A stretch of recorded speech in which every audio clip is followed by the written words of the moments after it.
It was a peaceful evening. The sun was setting over Los Angeles, casting a golden glow across the city. I was in the kitchen, preparing dinner. The aroma of spices filled the air while a soft melody played on the radio. It had been a long time since we had such a quiet evening at home. My son, Nathan, had just returned from university. As he sat at the table, I looked at him closely. He had grown so much. The little boy who used to follow me around, asking endless questions about everything, was gone. The young man sitting across from me now was confident, reserved, and carried a quiet depth in his eyes. He was still my son, but he wasn't the same child I once knew. I was about to ask him how university was going when the house phone rang. It rarely rang these days. For a moment, I assumed it was a wrong number, but an unsettling feeling crept up inside me. The sharp ring shattered the peaceful atmosphere of the kitchen.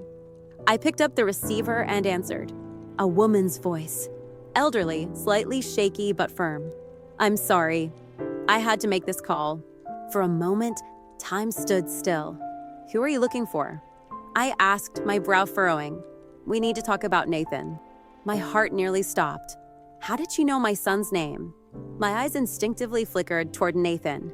He had put down his fork, staring at me with a look of quiet tension. He had heard it too. "Who was that?" he asked, his voice surprisingly calm, though the tension on his face was evident. The woman on the phone took a deep breath. "Nathan should have been my son."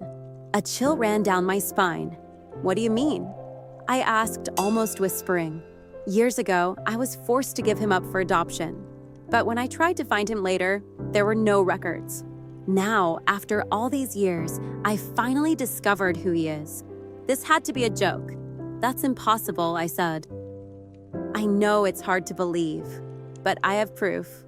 I had raised Nathan since the day he was born. I had held him in my arms, heard his first words, watched him take his first steps. And now, this stranger was telling me she was his real mother? I hung up. My hands were trembling. Nathan took a deep breath. "What did she say?" My voice was weak. "It was a mistake. It must have been a wrong number." But even as I said it, my voice wavered.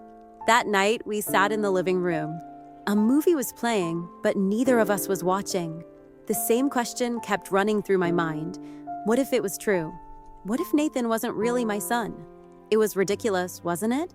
The next morning, when I walked into the kitchen, Nathan was already awake, sipping a cup of coffee.